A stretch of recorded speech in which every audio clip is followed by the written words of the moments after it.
Welcome to Digital Fatalism, the podcast. In this episode, I'm talking with Georgina Voss, an internationally exhibiting artist and writer whose practice spans performance, multimedia installation, text, and research intensive projects. Originally trained in anthropology and industrial economics, her work explores the politics and presence of large-scale industrial and technological systems. Her latest book, Systems Ultra, Making Sense of Technology in a Complex World, has just been published by Verso.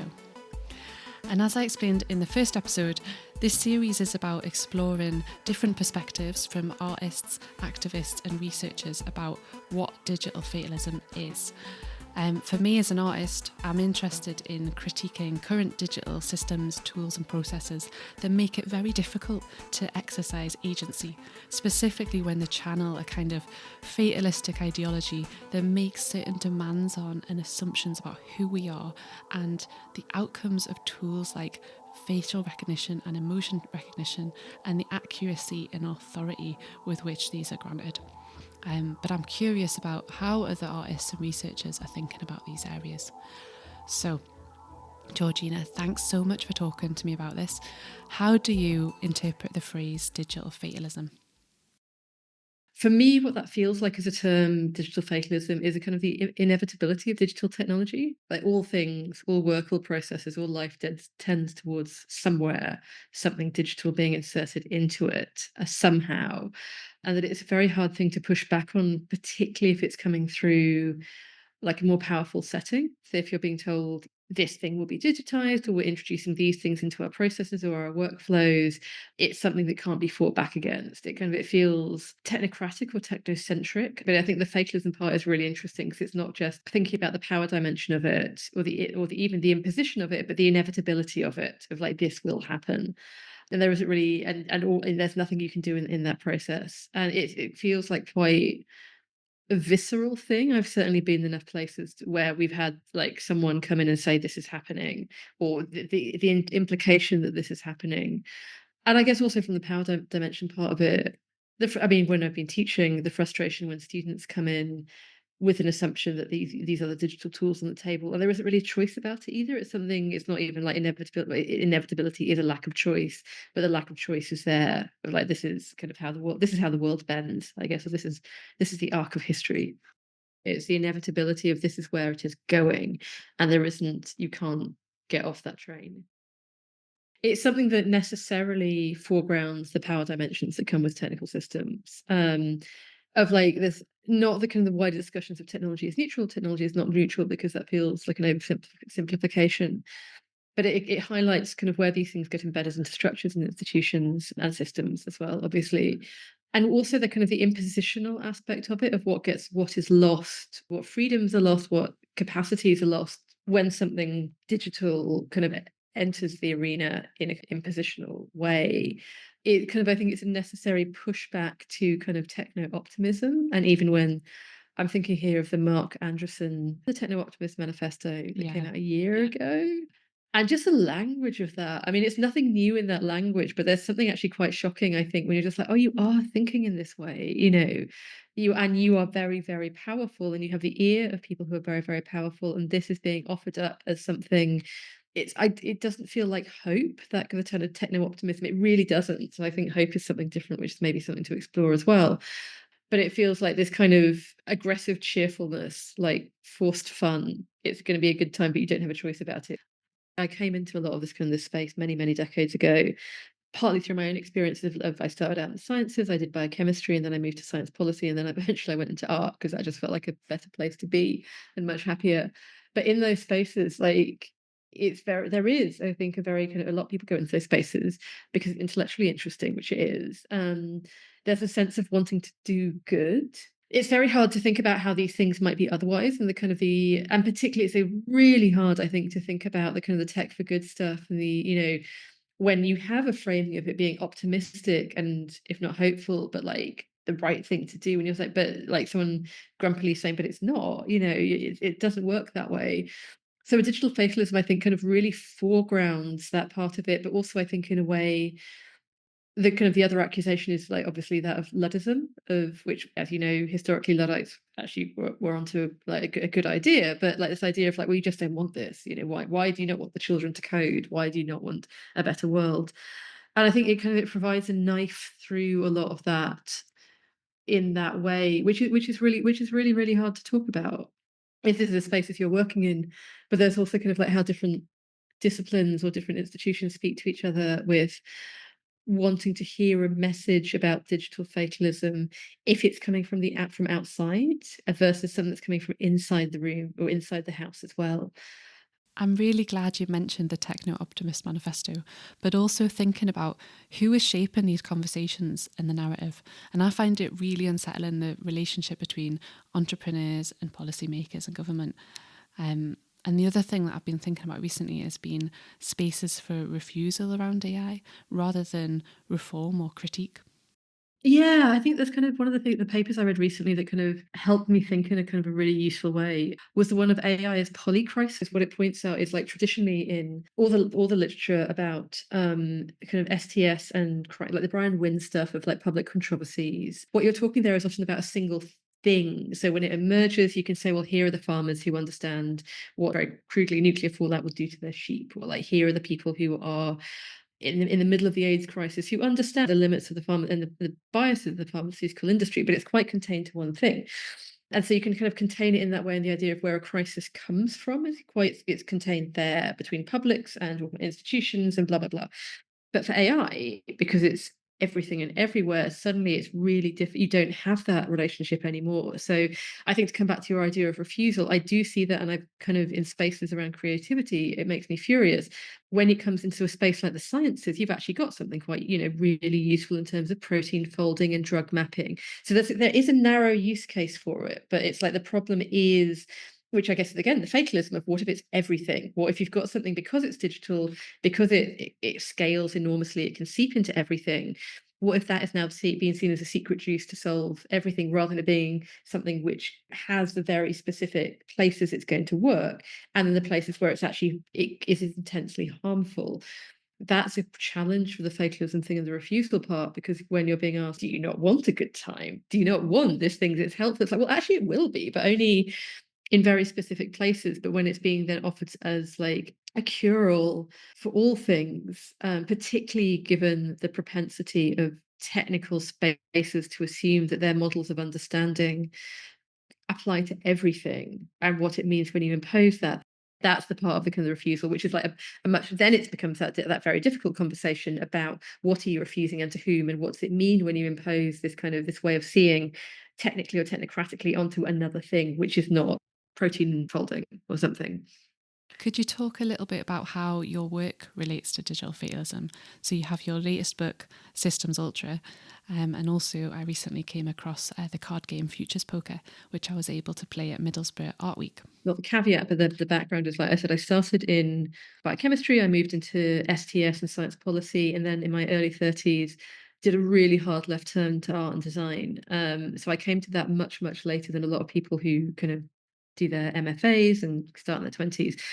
And what that meant is I do have this kind of this initial or this, I guess, ongoing, but initial education in science policy, STS, industrial economics. But I've always, but for the past 15 years now, I've been working in art and design institutions and spaces and creative practice.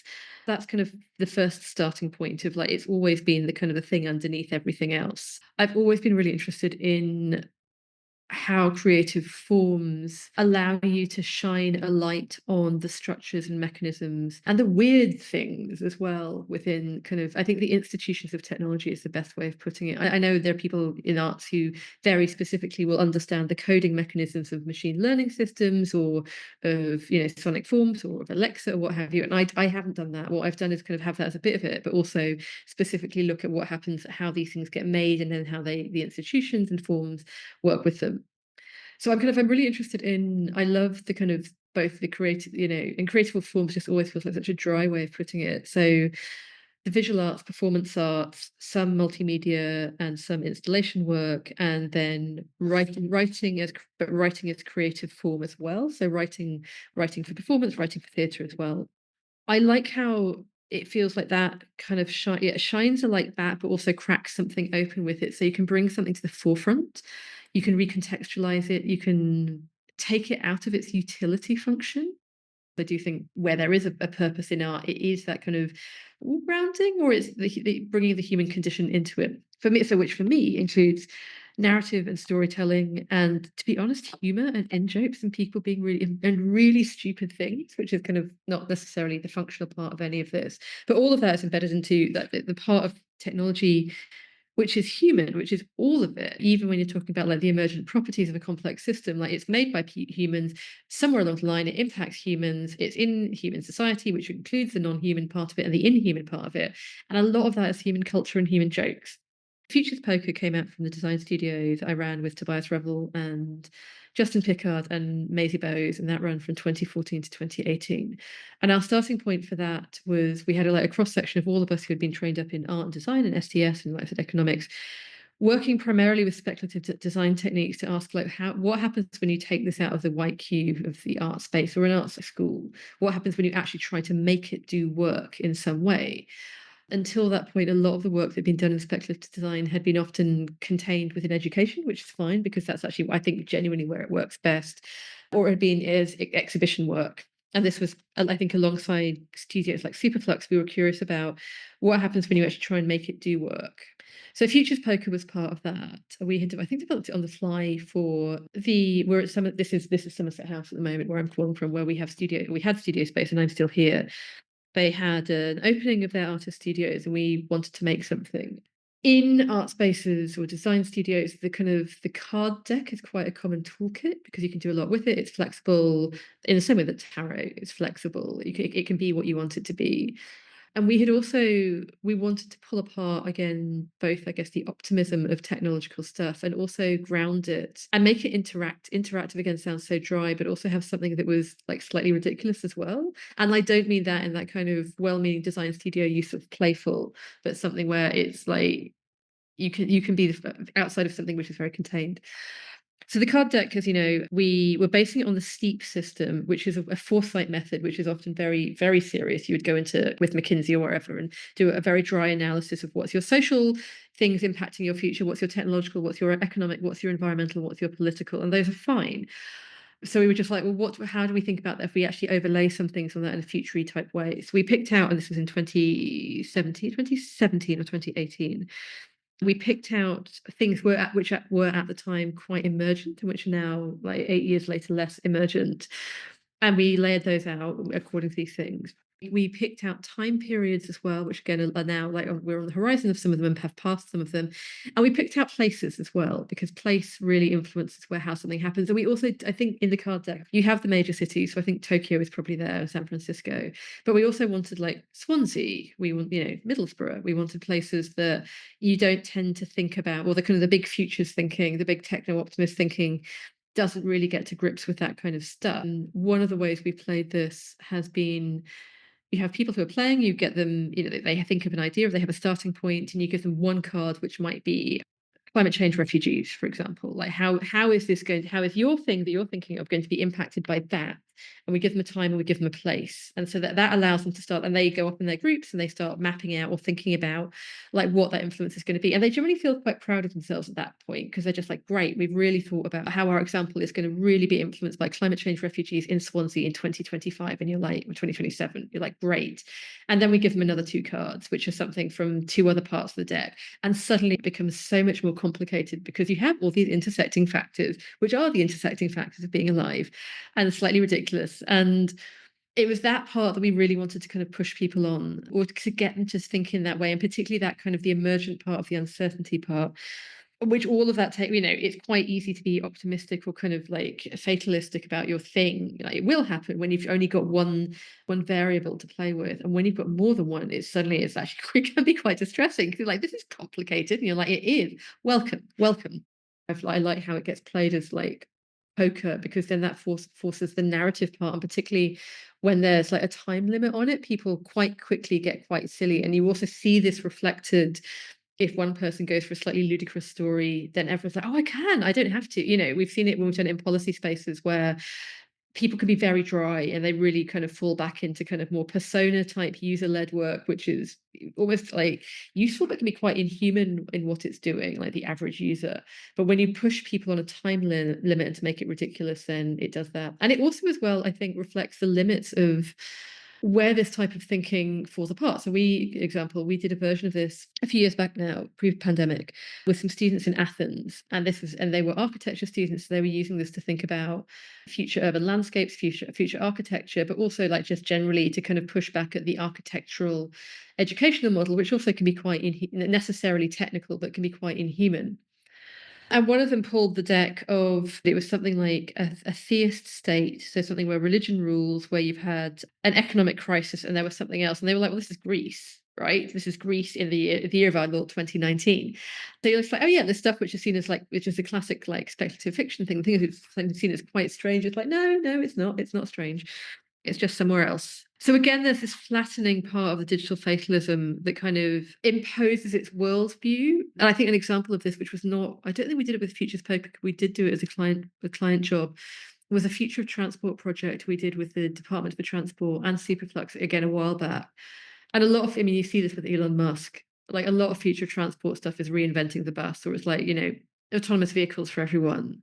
And we just got to the bit where we did it up in, I think it was somewhere around Manchester, where there's a lot of farming, a lot of small lanes. And it's like, how the fuck are you going to get an autonomous bus around that? Of course you're not, but no one who's coming up through Silicon Valley, where you just have roads and roads and roads and 8-lane highways and roads and roads and roads, is ever thinking in that way. And so it's that part of like the difficulty and the stupidity, I think, that is kind of that Futures Poker, and also just handing it over to other people as well.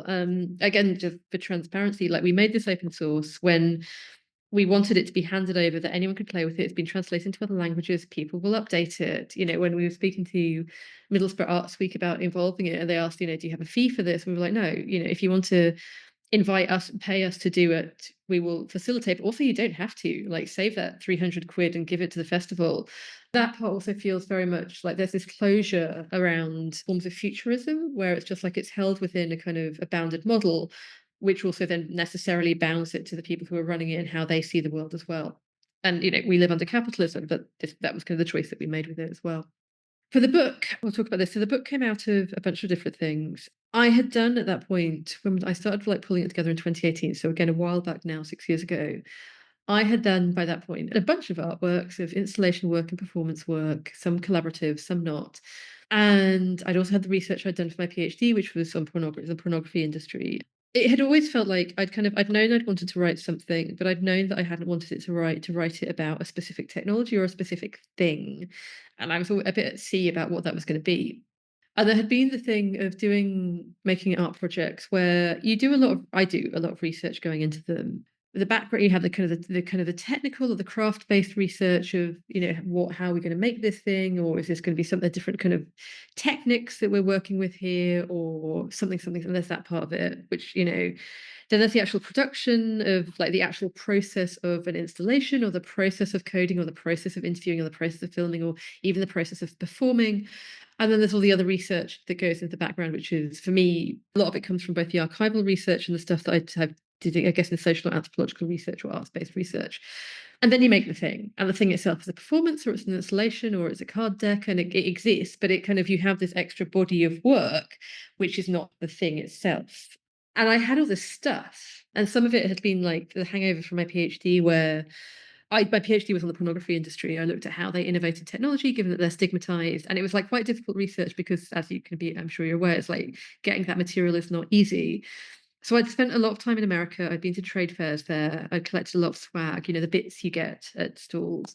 And I'd loved that. I thought it was so interesting, but I couldn't really find a way to incorporate that into my final PhD that much. So for years, I had like boxes of stuff, of like mugs and stuff under my desk. And it was just like, and then as I moved into art and I started making artworks, it was fun. It was kind of the same thing, really. You just have stuff, which every artist and designer is just like, I don't know what I'm going to do with this. There's just so much of it. And it was in that, so that was the kind of background for it. The foreground for this, I had done a collaborative research residency, or an art research residency at Autodesk in San Francisco in 2016 with Ingrid Barrington, Deb Chatra, and Sherry Wasserman, where we were looking at the history of the Bay Area in terms of its military history and how that impacted the current day technology industry, using the tools of Autodesk, who are a digital fabrication, a CAD/CAM software company, and we had access to their workshop. And so we were naming the project, and we were called Situated Systems. We used situated because Donna Haraway, because that's what we were doing. We were coming in and bringing a situated perspective, and then we needed another word, and we were like, systems. That sounds great. We're talking about systems, brilliant. Didn't honestly think too much about it. You know, I will speak. I'm not going to speak for the other three, but I will say I didn't think too much about it. Systems was a great word. The year after that, I joined the University of the Arts London to set up a research studio within them. And again, we needed to name this. And this was with Tobias again and also Eva Verhoeven. And there's a lot of critical tech labs out there. So we were just like, oh, we can't be another critical tech lab. And we were also working across disciplines with like sound art and graphic design and sculpture and multimedia and many other things. So it wasn't only technology in that way. And so we came up with Supra Systems Studio, where the Supra kind of looking down on studio, obviously, and systems, we were just like, great, you know, as part of that, we put on an exhibition in 2018 and we published our first book. And what that meant for me is I had to kind of suddenly do a lot of research into the idea of systems and where this comes from. And in doing that, it was like that research that was like, that was the framing device. I was like, oh, there it is. You know, we've got this thing which is very, again, I guess similar to the kind of the techno-optimism.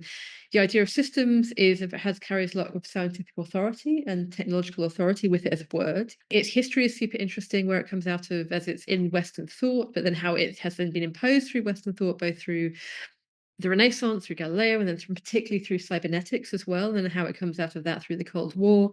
And there was also the challenge of systems where Donella Meadows talks about, where she says basically they're hard to write about. A system does not kind of have writable quality. You know, you can explain it through art, you can explain it through a diagram, but you can't really easily explain it through writing. And that was my challenge, I think, on this, of like, there are intentionally no pictures in the book, because like the writing had to do the heavy lifting, because if you've got a picture, you just look at it, it becomes illustrative. So then it's like, well, then how do you write about systems? So I brought in all the stuff which I'd had from the production and the research into the artworks, and I didn't want to make it a book about that, because I'm not Hito Sterile. I'm not in any way of that league of like hyper big name artists. So like writing a book about my art just felt ridiculous and a bit embarrassing. But I thought it was like stuff was really interesting as the lead in to kind of how you engage with the world, but also how you engage with the world and these systems through ways which are not that just I'm going to my job or I'm using an app to do this, but like again, almost like the non-functionality of art, but you're making it anyway, just felt like a slightly weird and stupid way to kind of, and also like the humor of it as well. Like I don't think it's a comedy book. I mean, I don't want to put that framing on it, but like part of engaging with things in the world and being alive is like the humor or the in-jokes of being human, of the stuff which is really functionally ridiculous.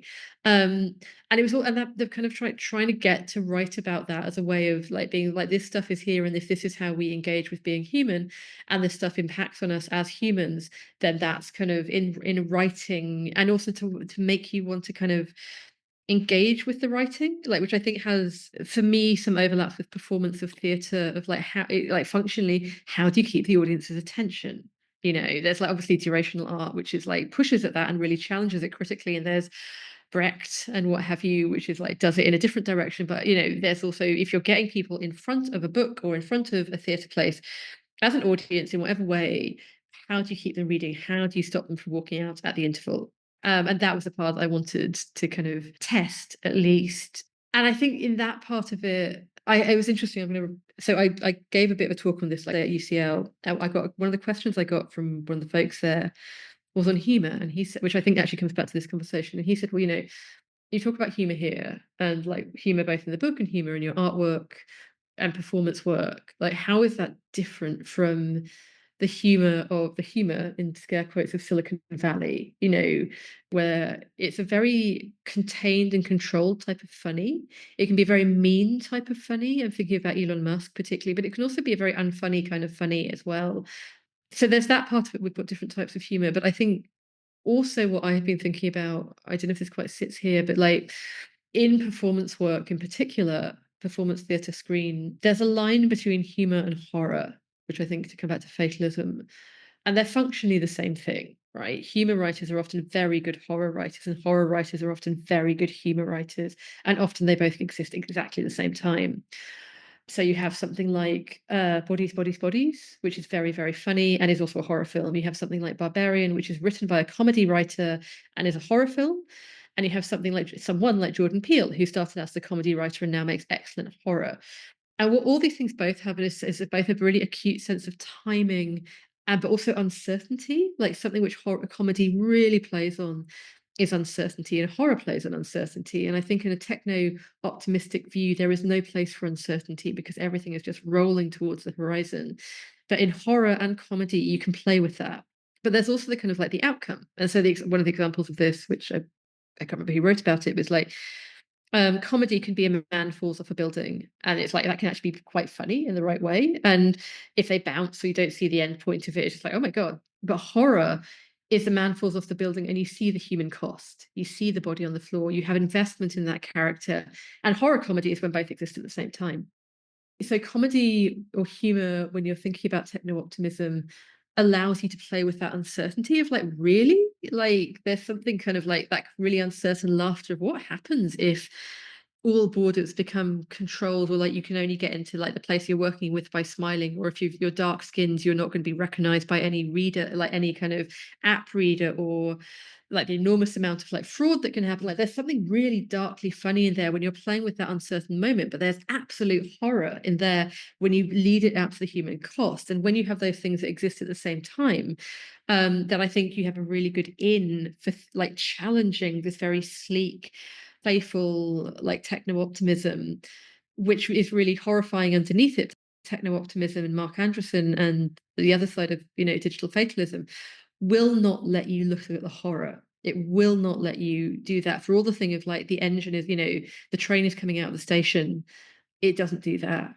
But there's something of like it will not let you think in terrible ways. And I think part of doing this kind of the work that I do, although it's never, and I don't want to say Black Mirror because I also find that a profoundly problematic way of thinking about digital fatalism, but it's something where it allows you to deal with not the kind of the horrific consequences and not the humor, but it's like the parts of how you react with uncertainty and timing and language and culture. That's the stuff which kind of, for me, kind of is part of my work, although it's always really difficult to talk about it, and which is kind of trying to kind of crawl out a bit of technology and culture and fatalism. What are your reflections on the historic roots of digital fatalism? Do you see this as something pre-digital, pre-internet? Power, basically.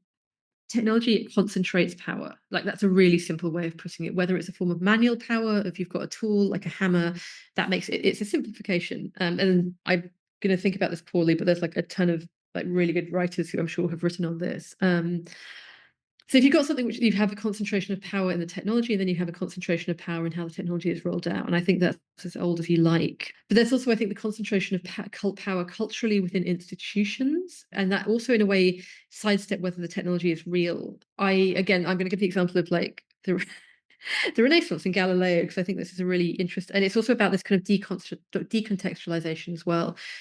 So I talked about this in the book, so like most of this is there. But one of the things I found really fascinating looking at the history of idea of system is it starts from a very scientific place. It starts from Galileo, it goes to Newton.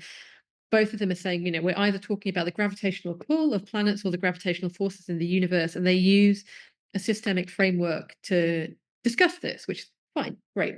But at some point, as this idea propagates through print media at a point in time where it can do, this idea of a system separates out from the context, and it then becomes kind of a philosophical tool in its own right. And one of the things that comes with this is you have some people trying to push back on this, I think, in the 18 and 1900s, saying, but what about, the kind of the systemic tool, which you now kind of embed into managerial structures, and you have the growing industrial revolution, you have the rise of the organization. This is not great, you guys. This again is something about accruing and organizing power in a way that exists in a more than a non-human scale. And something slavery. Are we not good about this? And other people say, well, actually, we can think about systems usefully because it does help us to think about how the accrual of power operates through these systemic forms, such as slavery, such as institutions and factories and wage labor. This predates anything digital. And I also would argue you can think of like, again, Galileo and Newton as working, like their technology was like telescopes. The printing press, I think, is a really big part of this, which obviously the history of technology with that is really important. But you also have the part of the idea in the system. It's like, I think Clifford Siskin describes it really well, but I'm not sure if he's the person who originally talks about it. The idea of system becomes a hallmark, a sensibility for good thought. And I think this is really important when we think about digital fatalism. It's nothing to do with the technology, really. It's about, is this like rational?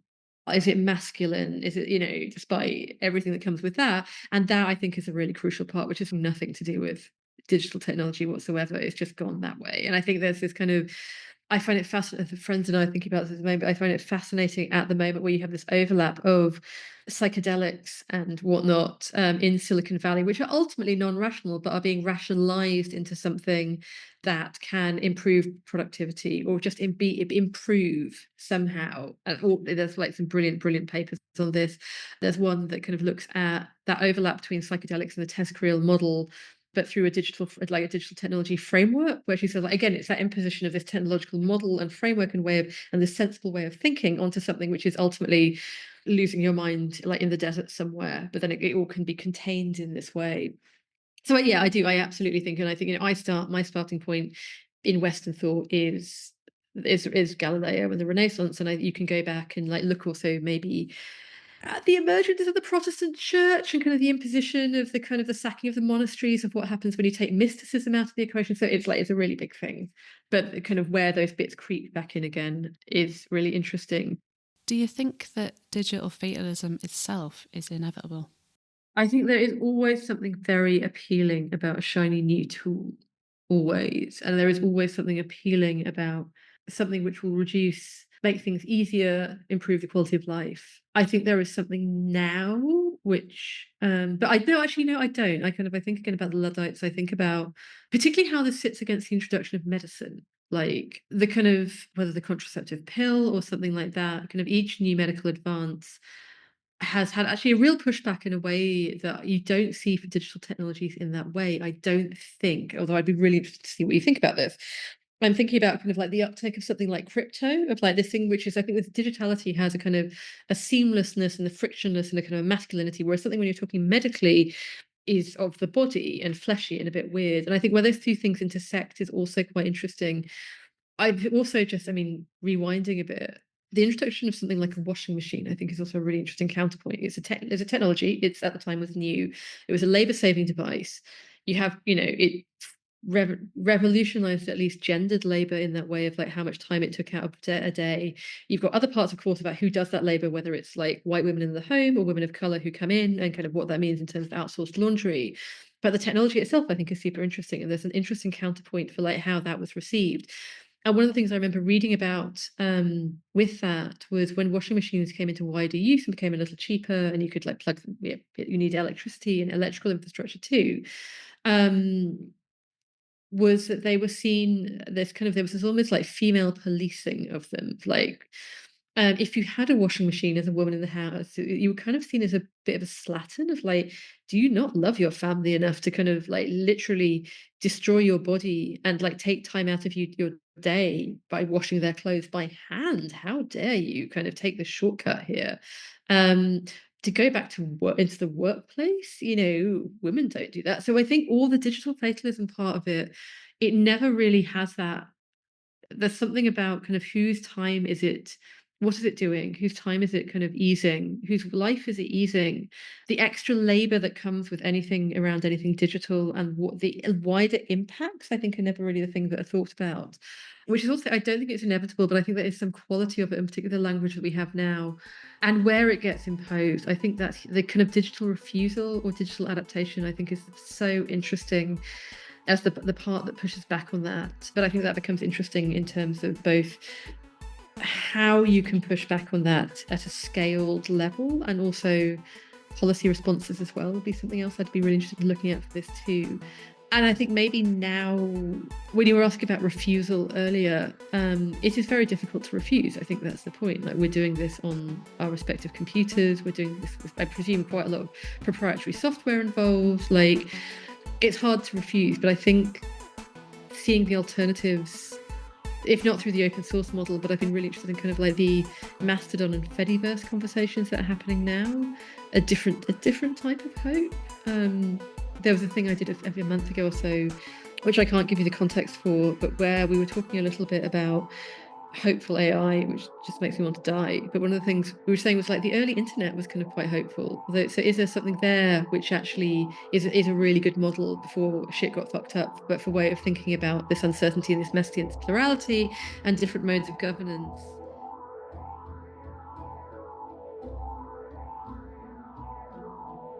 This podcast has been supported by Northern Bridge Consortium, which is funded by the Arts and Humanities Research Council.